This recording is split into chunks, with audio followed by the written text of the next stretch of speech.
સૌરાષ્ટ્રના સુપ્રસિદ્ધ યાત્રાધામ ચોટીલા ખાતે આગામી 22 માર્ચના રોજ ડુંગર પરિક્રમાનું આયોજન કરવામાં આવ્યું છે। ત્યારે અબ તક મીડિયાની મુલાકાત દરમિયાન ધર્મજાગરણ સમન્વય સૌરાષ્ટ્ર પ્રાંતના મહેશભાઈ મિયાત્રાએ જણાવ્યું હતું કે આ પરિક્રમાનું 6ઠ્ઠું વર્ષ છે।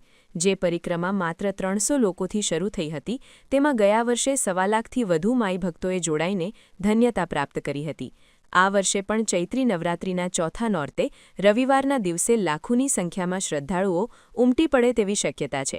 મહેશભાઈએ સમસ્ત ધર્મપ્રેમી જનતાને પોતાના પરિવાર સાથે આ આસ્થાની પરિક્રમામાં જોડાવા માટે અનુરોધ કરવામાં આવ્યો છે। જય માતાજી, હું મહેશભાઈ મિયાત્રા, સૌરાષ્ટ્ર પ્રાંત ધર્મજાગરણ સમન્વય સમિતિ ચોટીલા ડુંગર પરિક્રમા સમિતિમાંથી હું આજ અબ તક મીડિયાના મારફતથી તમને બધાને નિમંત્રણ પાઠવવા આવેલ છું।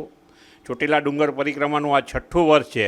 આપણે જ્યારે પરિક્રમા શરૂ કરી હતી ત્યારે 300 લોકોથી આપણી પરિક્રમા શરૂ થઈ હતી। આપણે ગઈ વખતે 5મા વર્ષે 1.25 લાખ માણસો માય ભક્તોએ પરિક્રમા કરી અને ધન્યતા પ્રાપ્ત કરેલ હતી। એવી જ રીતે આ 6ઠ્ઠા વર્ષે પણ આ વખતે તારીખ 22 માર્ચ 2026ના રોજ રવિવારના દિવસે આપણે ચોથા નોરતે માતાજીના આ પરિક્રમાનું આયોજન કરેલ છે।